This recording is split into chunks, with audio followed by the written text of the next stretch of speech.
Okay, for the flasher unit, I mentioned in the post here, this is the Novita EL13. I simply had to move the L pin around. It was previously here. So I moved it around, repinned it on this connector. It wasn't hard to do at all. And then everything worked. I got the grommet off eBay. I think it was $3. It's for Kawasaki.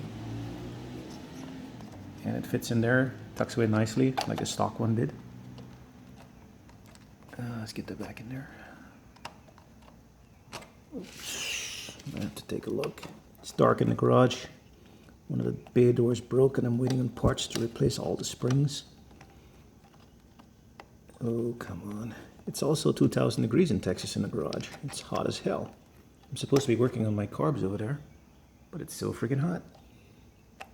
Anyway, with that mod, everything works. Front, rear, both sides.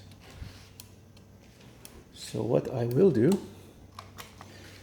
is, since I'm going to go ahead and do the upgrade, because I haven't ran the bike yet, I've already modded it for this Honda rectifier regulator. And I'm going to go with the S8775, the recommended improvement. The sense wire, which I have tied to this brake switch, I have it spliced into and soldered. It's a 12-volt keyed source, so what I'm going to do is extend this wire all the way back to the rear lights. So, turn signal, sorry. So it'll be the running light option, and leave the existing wiring set up for the blinkers. So it's just a simple mod. I've identified which of the two wires is for which filament. So I'm going to connect both sides to that sense wire. I don't know why I keep calling it sense wire, but yeah, to that keyed source. And that will give me the running lights. And then when I turn on the flashers, the existing wire setup, they will work with that. So it shouldn't be too much. I'm waiting on a second front signal. I got this one. It's not in great cosmetic shape. It's okay, but they're harder to find on eBay. The ones in the bike are in excellent shape, not a nick on them. I mean, but I've looked at how to disassemble them and I can't see a way without breaking it.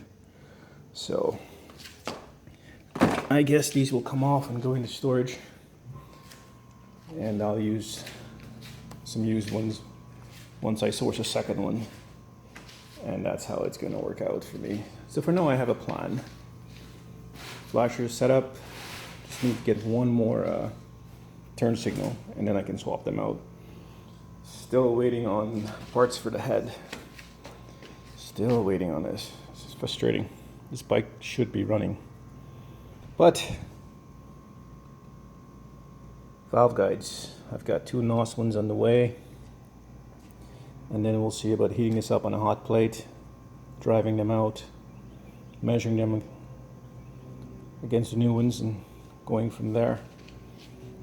Got the used valves that are straight that I'm going to lap, and the number 4 intake valve that's not properly lapped. It was leaking. There's a section on it that I didn't notice when I was lapping them that did not get touched, somewhere on here. So it was leaking through that. It's not a lot to do, it's just waiting. Now with the holiday, I'll be waiting some more. But that's it.